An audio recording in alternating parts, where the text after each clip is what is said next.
안녕하세요, 위드진입니다.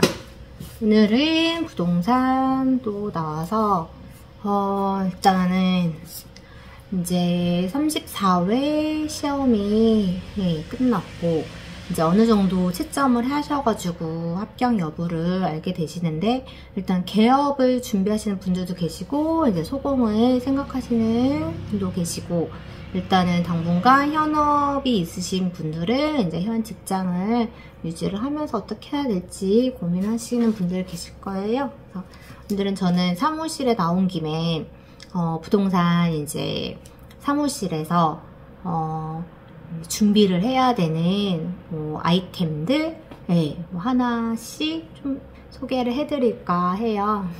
별건 없지만 그냥 부동산 브이로그라고 생각을 하시면서 일단은 준비물이라고 하기보다 그냥 부동산에만 있을 것 같은 약간 그런 아이템들, 예를 들어서 이게 뭘까요? 이게 레이저자예요. 레이저.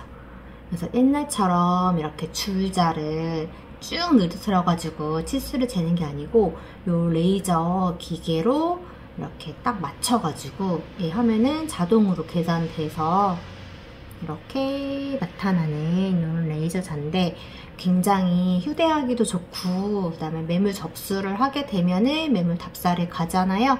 그때 이제 임장하러 가실 때 요거 꼭 챙기셔가지고 요걸로 치수랑 그런 거 실측하는데 되게 도움 되고요. 그 다음에 이렇게 써놔가지고 이렇게 이런 계약서 파일인데, 보통은 여기 익스프레스 보이시죠? 이제 이삿짐에서 이렇게 홍보용으로 파일을 만들어서 이제 한 달에 뭐 10개씩, 뭐 20개씩 이렇게 갖다 주시면은 거의 이제 그걸로 저희는 쓰는 편이고, 그 다음에 예전에 직방 처음 초창기 때는 이제 광고 등록을 하게 되면, 결제를 하게 되면은 이제 직방에서도 이렇게 홍보용으로 파일을 주신 게 있어서 그런 것도 아직까지는 쓰고 있어요. 그래서 파일을 이제 다 쓰게 되면은, 만약에 요새는 이삿짐 업체들도 경기가 안 좋으니까 이렇게 파일을 만드는데도 부담이 되고, 그래서 만약에 이삿짐에서 이거 못 받으면 자체적으로 만들어야 되는 그런 부담도 어느 정도 생각을 하셔야 되세요. 그리고 계산기는 거의 두들 굉장히 많습니다. 저희 부동산 학개론할 때 계산기 사잖아요. 거의 안 쓰잖아요. 그쵸? 그래서 그거를 고스란히 잘 갖고 계시다가 부동산에 갖고 오셔가지고 쓰시면 되세요. 그리고 뭐 요런 거는 이제 명함꽂이. 명함꽂이 같은 경우에도 이렇게 해서 구비해서 명함 놓고 있고, 보시면 계약서 이제 파일 보관을 할 때 저 같은 경우에는 이거 100포켓짜리를 사서 이제 뭐 몇 달 만에, 그러니까 옛날에 진짜 2020년도에는 3개월, 4개월 만에 이 100매를 채웠어요. 진짜 5월, 9월 이렇게 이런 식으로. 근데 지금 보시면은 3개월 만에 이렇게 100매를 채우는 시기가 또 있고, 이렇게 1년 동안 100매를 채운 시기도 있고, 그 다음에 여기 복합기. 복합기 같은 경우에는 저희가 개업할 때는 잉크 채우는 걸로 샀었는데, 그때는 계약서를 굉장히 많이 쓰니까 잉크 사장님을 굉장히 자주 불러야 되고 잉크 값이 만만치 않더라고요. 종이 값이랑. 그래서 렌트를 또 하게 됐는데 또 샵을 많이 안 쓰면 또 렌트비가 꾸준히 나가는 그런 효과가 있고, 그 다음에 이렇게 액자를 구입하셔야 되세요. 그래서 공인중개사 자격증, 중개사무소 등록증, 그 다음에 사업자 등록증, 공제증서 이렇게 했는데, 이제 저 같은 경우에는 매수대리 실무 교육을 받아가지고 일단 저것까지 해놓고 이제 법원에 등록도 해야 돼요. 그리고 이렇게 계약서 쓰면은 명함이랑 공제 증서를 미리 껴놓고 계약서 쓰고 나면은 바로바로 이제 파일에다가 계약서랑 넣어드릴 수 있게 좀 그렇게 하고 있고요. 그 다음에 종이봉투 같은 경우에는 이쪽 파일만 또 덜렁덜렁 들고 가시는 분들이 또 그게 싫으신 또 어르신들도 계시고, 또 이 안에 뭐가 서류가 많이 들어갔다 하면은 이제 종이봉투에다가 한 번 더 넣어드리고 있고요. 그 다음에 정수기는 이제 필수죠.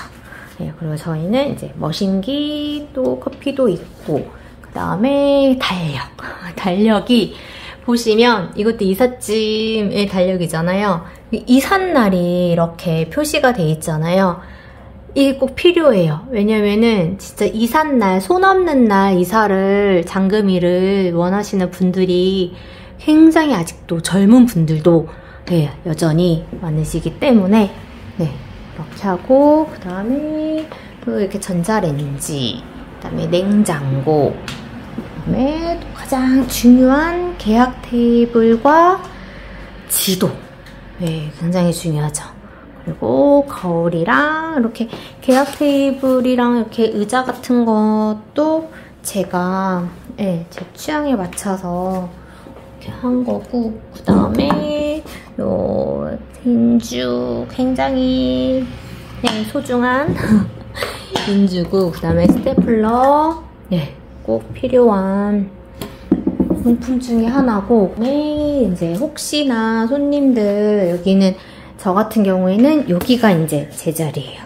네, 이 색깔이 제 자리고, 왜냐면 양 당사자를 이렇게 앉혀서 하고, 그 다음에 이제 지인분들, 가족분들 이렇게 따라오시거나 아니면은 손님이 또 대기하고 계시는 경우에는 여기 또 소파에 대기할 수 있게 소파를 놔뒀고, 그 다음에 이거는 안마의자.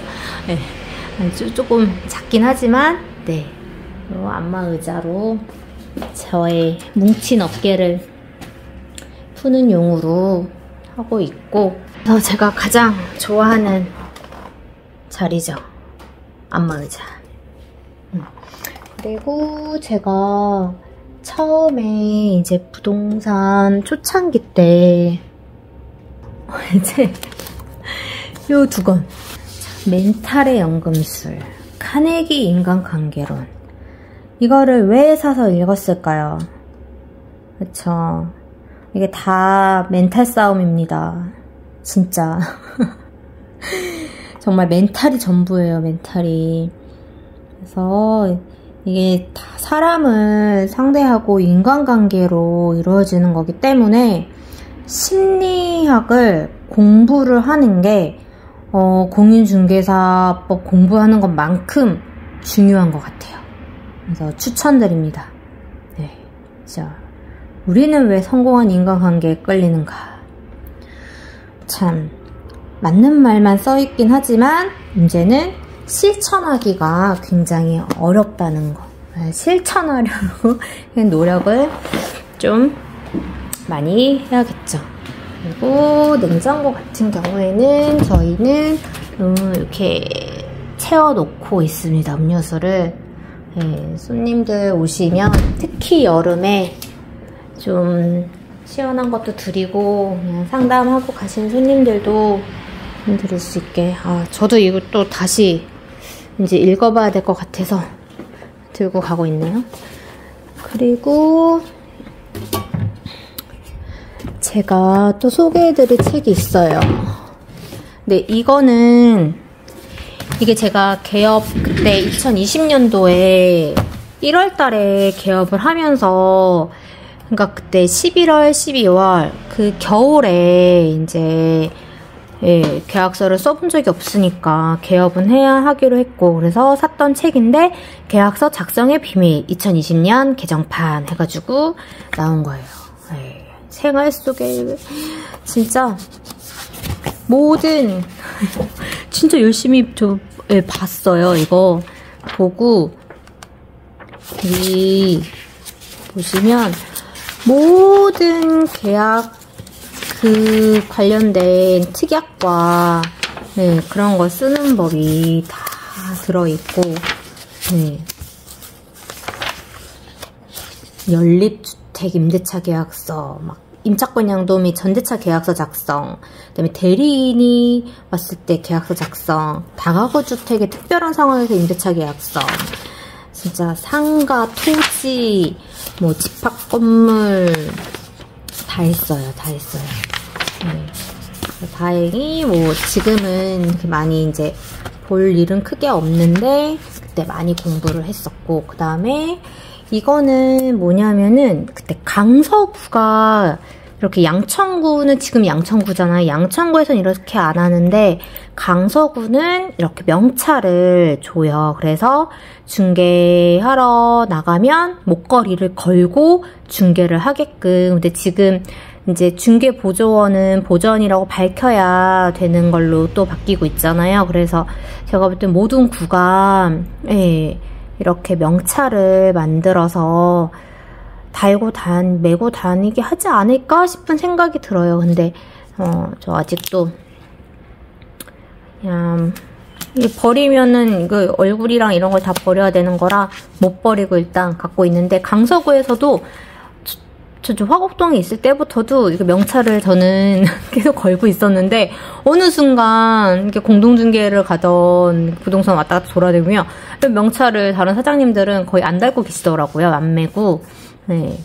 저만 목에 달고 다니는 게 되게 막 약간 나 개업 공인중개사다, 막 이제 막 개업했다, 막 이런 티 내는 것 같아가지고 언제부턴가 저도 목에 안 걸고 이제 사무실 안에다가 달력 걸어놓은 데다가 이제 같이 그냥 걸어놓고 그랬던 기억이 있습니다. 그리고서는 진짜 또 이렇게 탁상 달력에 꼭 필요한 탁상 달력 있고, 부동산 자리를 권리금 주고 인수를 하시는 경우에도 일단 상가 계약 자체를 안 해보셨잖아요. 그러니까 권리금 양도 양수하는 과정에서 확실하게 인수 물품이 뭐뭐뭐인지 그거에 대해서 정확하게 이제 협의를 하시고, 그러니까 거의 놓고 가실 거다, 그냥 다 쓰세요, 뭐 다 놓고 갈 거예요, 이렇게 말씀은 하셔도 막상 잔금에 대해서는 처음에 미팅 때 봤던 것 중에 막 없는 것들이 가져가 놓으신 것들이 있을 수도 있단 말이에요. 그러니까 정말 명확하게, 아니면 사진을 찍어 놓으시고 이제 부분 다 사진을 찍어 놓으신 다음에 가져가실 거를 체크를 하세요.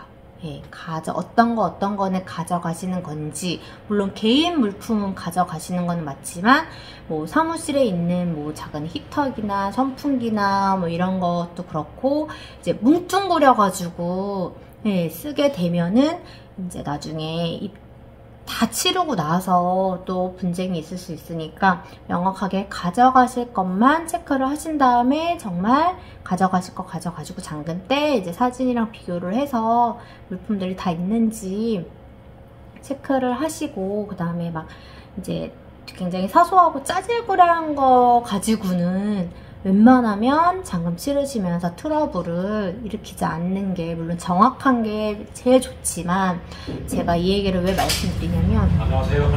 제가 왜 이 말씀을 드리냐면은, 어쨌거나 이 사업장에서 계속 일을 하셨던 전 사장님이잖아요. 그러면은 부동산이 이제 바뀌게 되면은 전화가 바로 저한테 안 온단 말이에요. 그러면 그 전 사장님한테 연락이 갈 수밖에 없는데, 그 사장님이랑 사이가 안 좋아지면은 그 사장님이 곱게 손님을 저한테 연계를 안 해주실 수 있으시니까 최대한 트러블 없이 이제 명확하게 할 거는 계약서 때 명확하게 하시고, 이제 기본적인 진짜 어떻게 이런 것까지 가져갔어 막 이런 상황이 아니라면은 자질구레한 것까지는 굳이 그렇게 하지 마시고, 굉장히 그래도 서로 도와줄 수 있는 관계로 매듭을 지으셔야 이제 그 사장님한테 오는 전화나 이런 거를, 손님들을 저한테 연결을 해줄 수 있게 좀 그렇게 인수를 받으시면 좋을 것 같아요. 인수 받을 때 꿀팁입니다. 안녕.